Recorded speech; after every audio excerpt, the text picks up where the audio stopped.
E aí juntando ali que a gente tava falando do filme, né? Porque no filme, pra quê? Vamos dar spoiler aqui, porque já, pelo amor de Deus, né? Muitos anos, o Santo Graal lá, na verdade, era o ventre da Maria Madalena, né? E como que é Maria Madalena? Existiu mesmo? Não Existiu, inclusive. Porque uma coisa assim, eu vou falar, cara, do meu total desconhecimento de tudo. O que eu ouço o pessoal falando, né? Que fala assim, Jesus Cristo teve um problema porque a gente sabe quando ele nasceu e sabe quando ele morreu.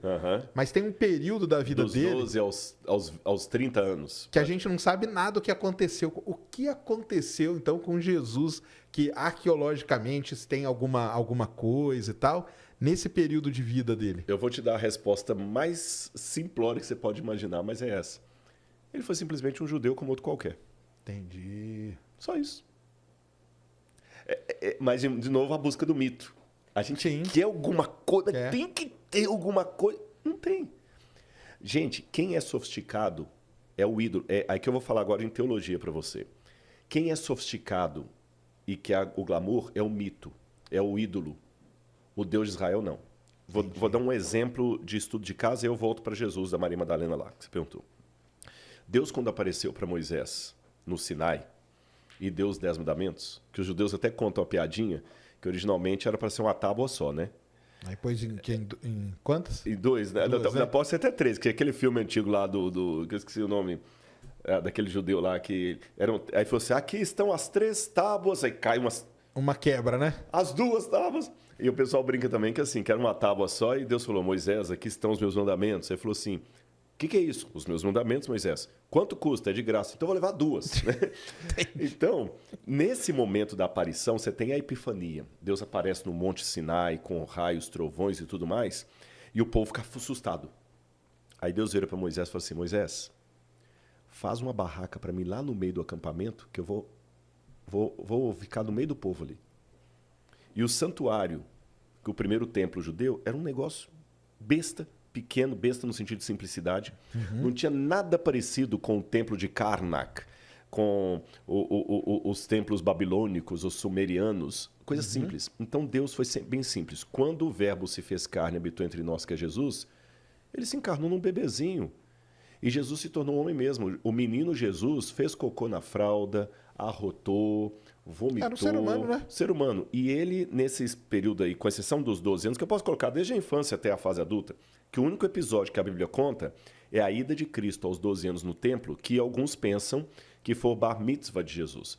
Embora, bem da verdade, o bar mitzvah hoje é com 13 anos completos, mas nós não sabemos até que ponto isso é uma tradição rabínica posterior, e na época de Jesus era com 12 anos. Certo. Só.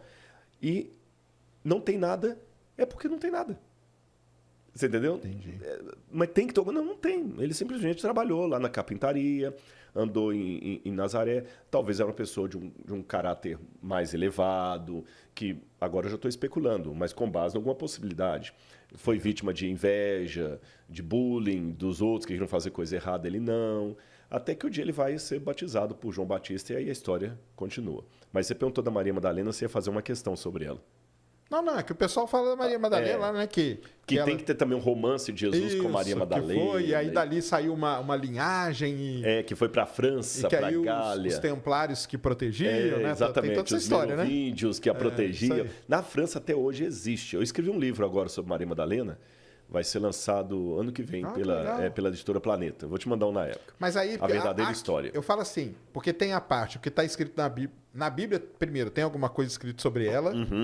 E arqueologicamente, você consegue comprovar alguma coisa disso ou não? Até agora, arqueologicamente falando, eu consigo comprovar o contexto de Maria Madalena, certo, cultural e histórico. Mas fora da Bíblia, nós não encontramos nenhuma prova arqueológica dela, fora da Bíblia. Você entendeu? Consigo achar o contexto. Esse é um problema da arqueologia, Sérgio.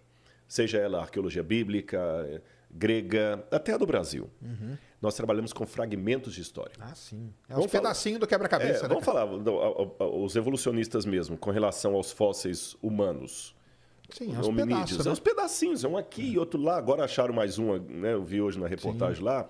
Estão datando 300 milhões de anos, se eu não me engano, e tal. Pequenininho, às vezes um pedaço num hospital, alguma coisa assim. A arqueologia é a mesma coisa, a gente não encontra o quadro completo. A gente encontra fragmentos e tenta reconstruir a história. A Maria Madalena Foi uma mulher judia, pelo que eu cruzo da Bíblia com o conhecimento da época. Foi uma mulher de significância assim, cultural e até social muito elevada. Por quê? Naquele tempo, o sobrenome da mulher vinha das seguintes maneiras. O nome do pai dela, fulana, filha de Beltrano. O nome do marido dela, depois que elas casassem. Tem isso nos evangelhos. As mulheres que seguiam Jesus. Lá estava Maria, mulher de Clopas. Maria, mulher de Zebedeu. Exatamente, era o sobrenome. Entendi. Você entendeu? Até hoje, assim, por exemplo, é um pouco machista essa cultura ainda, né? A mulher ainda pega o sobrenome do marido, não o marido da mulher. Mas é que vem dessa coisa linha. Histórica. Em espanhol, como, né? Quando fala, por exemplo, o sobrenome, a mulher passa a ter o D. Por exemplo, Ellen White, que é uma escritora americana adventista. Os americanos chamam Ellen White. No mundo hispano é Helena de White. De White, por causa do marido. Né? Uhum. Então tinha isso. Era o pai, ou o marido, ou o nome do filho. A mãe de fulano. Não tinha a ideia de dar sobrenome da mulher, a origem dela. Então tem Paulo de Tarso. Mas não existe Paula. Mas e Maria de Nazaré? Não tem na Bíblia a expressão Maria de Nazaré. Isso aí foi uma coisa que a gente colocou. Maria, mãe de Jesus. Foi a gente colocou. Sabemos que ela era de Nazaré. Mas na Bíblia não tem a expressão Maria de Nazaré, porque eles não falariam assim naquele tempo. Só que ela é Maria Magdalena. Provavelmente Maria da cidade de Magdala. Olha que legal. Então ela quebrava o estereótipo da época. Entendi. Ela quebrava o estereótipo da época. Aí eu fiz toda uma investigação. Então ela era, assim... Tinha posses. Ela era uma pessoa importante ali tudo. Agora, mito. Ela não foi prostituta. Sim, que é isso que falam, né? Foi o Papa que colocou isso mais tarde. Mas por que quiseram meio que... o quê? Quiseram acabar com a imagem dela e tal? Por quê? Aí tem várias histórias. Mas Jesus chegou a conhecer ela, será? Sim. Ela esteve com Jesus e ela foi uma das seguidoras de Jesus. Olha só. Ela foi uma das seguidoras de Jesus. Mas aí se ela tinha posse... Jesus era uma pessoa humilde, né? Sim, exatamente. Por que será que ela foi seguir? Ela era uma pessoa muito mais posse, você acha? Sim, com mais posse, você fala? Sim. E acabou seguindo. Muitos deixavam tudo para seguir um rabino. Era o típico da época. Você deixa para seguir o rabino e você até ajuda ao movimento com suas posses. Como os apóstolos também. Pedro era pescador. Largou para seguir Jesus. E assim foi, você entendeu? Entendi. Então, assim, muitas pessoas acabavam deixando isso e seguindo a Cristo. E ela foi uma discípula. Tem uma expressão na Bíblia interessantíssima, que Jesus vai até a casa, porque aí tem duas opiniões. Uma que Maria Madalena seria uma, Maria, irmã de Marta e Lázaro, é outra. E eu cheguei à conclusão que é a mesma mulher. É? É a mesma mulher. Isso aí como? Arqueologicamente? Arqueologicamente, olha, exatamente. O que você achou para... Na verdade, assim, existe uma arqueologia do texto também. Sim. Você entendeu? Aí a gente vai fazendo o cruzamento, que um evangelista dá um detalhe, outro dá outro, e você vai cruzando. E, por exemplo, um fala que a mulher que ungiu Jesus é aquela que deveria ungí-lo no dia da morte dele. Para que você veja. Aí, depois da morte dele, quem vai aparecer para ungí-lo é Maria Madalena. Maria Madalena, estava lá, né? Estava lá. Então é a mesma. E aí fala que quando Jesus foi à casa lá, falou assim, e Maria aprendia aos pés de Jesus. Essa expressão aos pés de Jesus, reclinada aos pés, olha a expressão idiomática. Era uma expressão para aluno-professor. O Paulo de Tarso, quando fala da época de academia dele, fala assim, Paulo aprendia aos pés de Gamaliel. O Talmud, que é um documento judaico, fala o seguinte, feliz o aluno que se cobre pela poeira dos pés do seu mestre. Então, o fato dela estar aos pés de Jesus, ela era discípula de Jesus. Uma dos Talmidim, dos discípulos. Isso quebrava o paradigma da época. Porque eram só homens? Só homens. Caramba! Então ela foi assim, se a gente fosse falar, uma mulher além do seu tempo. Foi da vanguarda, Há outras exceções à regra, mas são exceções assim, muito raras. Eu encontrei duas ou três. Uma que era professora, mas a maior parte o papel da mulher era ser do lar. Entendi. E ela quebrou isso aí. Quebrou isso aí. E aí por isso que falam esse monte de coisa dela, então, exatamente. Será? Aí alguns pensam até que havia um ciúme ali, porque a igreja foi muito, durante um tempo, que aconteceu uma coisa. Tem um movimento que surgiu depois ali, de novo a questão do mito. Quando o cristianismo terminou a fase apostólica, no final do primeiro século, o mundo grego estava aberto para receber o cristianismo. Mas o mundo grego era voltado para o mito. E a história de Jesus não era mitológica. Era uma história real. Era uma história real. E a história real tende a ser sem graça. Isso. Deixa eu colocar uma notinha de rodapé. Um sem graça entre aspas. Porque, por exemplo, se eu olhar num telescópio hoje, não é aquele universo mágico que eu idealizava quando criança, brincando de astronauta, onde você vê a estrela naquele jeitinho que a gente desenha e as estrelas sorrindo. Não é aquele universo. Sim. Ele é frio. Se eu pegar até as palavras do Carl Sagan, ele é indiferente. Mas, ao mesmo tempo que ele é frio e ele é indiferente... É muito interessante. Você vai soltar uma lágrima quando você olhar para aquela imensidão de estrelas, como eu fiz lá na Serra da Piedade. Exatamente. Você está entendendo? Então, assim, quando eu falo que a realidade ela não é tão extraordinária como o mito, isso não significa que ela não seja maravilhosa. Então, os evangelhos estão dentro dessa realidade que não é mitológica, mas é maravilhosa. Mas está aquém do mundo de mentalidade mítica. Então, um grupo de cristãos de Alexandria queriam adaptar a pregação cristã ao mundo helenístico. Porque tudo na época era helenístico. Mesmo com Roma dominando, era a cultura grega. E como é que eu vou adaptar? Bom, eu tenho que tornar o evangelho mais coisa. Aí começaram a criar. Qual a lacuna da vida de Jesus? Os 12 aos 30.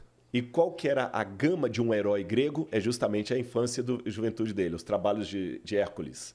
Hércules matando... Cara, então aí, foi assim, caiu como uma luva para os caras. Caiu como uma luva, os caras começaram a produzir textos tardios, como o Evangelho de Maria. Para essa fase de Jesus. Exatamente. Caramba, aí que surgiram os chamados evangelhos apócrifos. Sim. Onde Jesus, por exemplo, uma das histórias que Jesus, uma vez, estava brincando com os passarinhos, o pai dele chamou a atenção, ele bateu... passarinho de barro. Ele bateu palmas, os passarinhos de barro saíram voando. Aí tinha uns meninos que queriam bater em Jesus e falaram com ele assim, olha, adivinha o que tem dentro daquele lugar lá. Entendi. Se você adivinhar, a gente te libera. Se você não adivinhar, a gente vai te bater. Lá dentro tinha um monte de menino pronto para bater em Jesus. Jesus foi lá dentro, tem um monte de porco. Quando eles abriram a porta, saíram um monte de porco. Jesus transformou os coleguinhas em porcos. Quando os pais do menino foram reclamar com José Maria, Jesus levantou a mão e matou os dois. Então essas coisas todas estão nos evangelhos apócrifos, que o pessoal fala que Constantino censurou. Tá vendo agora? Aí, nisso, surgiu um movimento que não deve ser confundido com o agnosticismo que eu falei, chamado gnosticismo, sem A. O gnosticismo diz o seguinte, tem um conhecimento secreto que te liberta. E nesse conhecimento secreto, eles começaram a falar que entre nós e Deus tem vários eons de elevação espiritual. E nesse mundo mítico ainda faltava uma figura da mulher. Aí eles falavam que tinha o Deus Pai... Deusa Mãe e Deus Filho Jesus. E a Deusa Mãe foi encarnada em Maria Madalena. Aí começou todo aquele mito de Maria. Provavelmente por causa disso. Aí você não corrige um erro, um extremo com outro extremo. O Papa, acho que foi o Inocêncio VIII, se eu não me engano, não vou lembrar qual dos papas que foi. Ele pegou e fez uma homilia, onde ele falou que Maria Madalena era prostituta. Ah, então é daí que surge essa história. Aí surgiu, século VI. Aí surgiu, Maria Madalena prostituta, ficou até hoje. Igual os índios do Brasil, que hoje são índios, não tem nada a ver com a Índia. Entendi. Mas assim, arqueologicamente não tem nada desse período da vida de Jesus, de 12 a 30? Nada. O Porque máximo ele seria uma pessoa normal mesmo. Normal. O máximo que eu pego é o contexto histórico daquele período. Tá. Eu posso falar com você, olha, era um período de instabilidade política, Roma estava fazendo isso aqui, tal, não tem nada. É como assim... como se fala assim, tá, Sérgio, não tem nada arqueológico da vida do Sérgio dos 6 aos 18 anos. Não, não tem nada. Mas eu posso ter uma ideia do que o Sérgio pode ter sofrido, que o Sérgio foi criado... Você é da onde? Do Rio ou não? Daqui? Não, eu não. Eu nasci em Londrina, mas Londrina. Fui criado em Minas. Foi criado em Minas. Minha infância foi em Minas. Pronto. Se for lá em Minas, tem uns restos arqueológicos. Então eu posso falar assim, olha, eu não sei nada... Melhor nem mexer nesses restos, melhor, né? Deixa eles lá. Eu não tenho nada do Sérgio direto. Mas eu sei que nessa época que o Sérgio era adolescente, foi a época que teve uma greve na perto da cidade dele lá, muita gente ficou desempregado. É provável que a família do Sérgio tenha sofrido. Você começa a fazer ali as ligações. Aí é uma hipótese que eu não posso repetir em laboratório, mas ela faz um sentido dentro do método de historiografia. Saquei. E uma outra história que eu vi, eu vou tirar muita dúvida aqui minha hoje. Eu espero saber responder tudo, senão o Google ajuda. Eu vi uma história uma vez, passava um documentário acho que no History, num desses canais aí, de que Jesus seria um cara muito esperto, muito inteligente, porque ele conhecia o Velho Testamento e sabia que ali estava escrito que surgiria um Salvador e tal. E com base naquilo ali, ele se preparou. Ele era uma pessoa normal, mas muito inteligente, muito esperta, que leu aquilo e, lendo aquilo, ele teria se preparado para ser aquela pessoa e aparecer. Então, eu lembro de um episódio lá clássico que é o Domingo de Ramos, né? Que tem na igreja, Sim, né? Que é o Domingo de Ramos, é quando ele entra lá e tal, e na igreja o pessoal leva os ramos e não sei o quê. Que ele saberia que iria acontecer aquilo e ele fez tudo para... Ele dava um jeito das coisas se cumprirem daquele jeito. Já ouviu essa história? Já, Como que é? já. Isso aí, como que é? Olha, agora você vai ver que interessante. É uma loucura muito grande isso aí. O cético sou eu. Vou contar uma historinha para começar a responder. Diz que uma vez um religioso estava reverenciando as águas do rio Ganges. Estava mergulhando lá e tal. Coitado, caramba, Rio Grande do Sul pra caramba. Exatamente. Aí um amigo como você chegou para ele e falou: Paz, não faz isso. Você vai pegar uma doença aí. Isso aqui está contaminado. Não, não pode. Esse rio é sagrado. Vou te mostrar que não é sagrado. Trouxe um microscópio, colocou umas gotas do rio no microscópio. Quando o cara olhou o microscópio completamente poluído, desgostoso com a realidade, ele quebrou o microscópio e continuou mergulhando. Embora essa parábola que eu contei coloque o religioso como, eu posso dizer que em todos os segmentos existem pessoas que agem como esse religioso. Entendi. Mesmo segmentos não religiosos. Uma coisa é querer descobrir a verdade, outra coisa é querer que a verdade esteja ao meu lado, custe o que custar. Então o pessoal começa a inventar uns negócios que eu vou responder não como crente, como um estudioso. Isso. Quando eu te falei que a Maria Madalena foi discípula de Jesus e tal, quando o meu livro sair, você vai poder ver, tá cheio de notas de rodapé. E notas de rodapé não é de artigo da UOL, artigo indexado, journal, livro técnico, acadêmico, é recurso ao grego, ao hebraico, que você vê, poxa, o livro foi bem pesquisado. Ainda que você chegue a uma conclusão diferente do autor, você vê que o livro foi bem pesquisado, como na sua área. Ainda que você, na física, você fala assim, olha, eu discordo do fulano quanto a esse detalhe dos buracos negros. Mas a pesquisa dele foi bem fundamentada.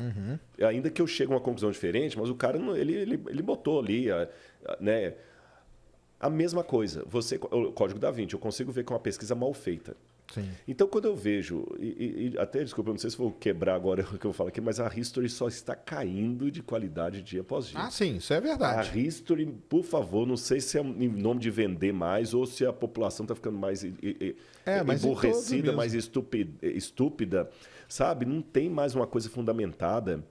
Ainda tem alguns especialistas que se prestam a dar depoimento, aquela coisa toda. Então, o que acontece? Cadê a fundamentação disso? Não é que eu estou querendo defender a Bíblia, custe que custar. Não, mas assim, dê-me as provas. O Constantino adulterou a Bíblia no Concílio de Nicéia.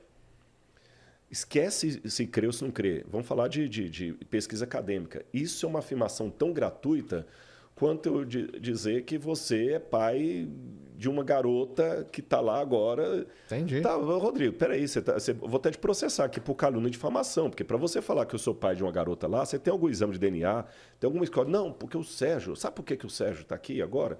Não é porque essa menina está lá, por isso que o Sérgio não vai à Bahia. Não, eu não fui à Bahia porque eu não estava com a agenda. Não, quer dizer, para você falar qualquer coisa, você tem que ter uma fundamentação mínima para elencar aquela possibilidade. Senão, você está fazendo um perjúrio ou você está levantando um falso depoimento, sim, só que a Bíblia não pode se defender num tribunal. Então, é muita sandice. Aí também tem outros que querem falar que Jesus foi para a Índia, que ele ficou lá na Caxemira, que ele aprendeu que Jesus era o yogi. Também do pessoal ufólogo, tem gente que fala que Jesus era um ET. Sim. Ah, não, isso aí tem vários. Jesus era um ET. Então, assim, rapaz, olha, o mundo hoje... Isso aí não falo, não. Isso aí já um cara já veio brigar comigo, mas, cara, é certeza absoluta. O cara falou assim, é certeza absoluta que Jesus Cristo era ET, porque ele desceu e não sei o quê. Eu falei, você tá falando que é certeza, eu vou falar o quê? Eu tenho muito medo, e sem nenhuma arrogância que eu falo isso aqui, porque eu também sou uma pessoa com minhas limitações, mas eu tenho medo da histeria mental, seja do lado dos religiosos ou dos não religiosos. Você entendeu? E o fundamentalista, tem um fundamentalista ateu também, você sabe disso. Tem um fundamentalista agnóstico, tem um fundamentalista religioso, tem um ativista. Então, sabe, eu acho assim, o Deus que eu acredito não é o Deus dos escândalos. Entendi. embora Paulo falou. Mas da onde que esses caras tiram essa... É porque também, Jesus, vou te contar, né, cara? Esse período de 12 a 30 aí é foda, né? Fica esse buraco, Fica esse buraco, cara, abre muita possibilidade pra loucura, né? Mas olha que interessante. Ninguém preocupa muito com a adolescência de Charles Darwin. É E também tem um buraco. A gente só sabe que ele...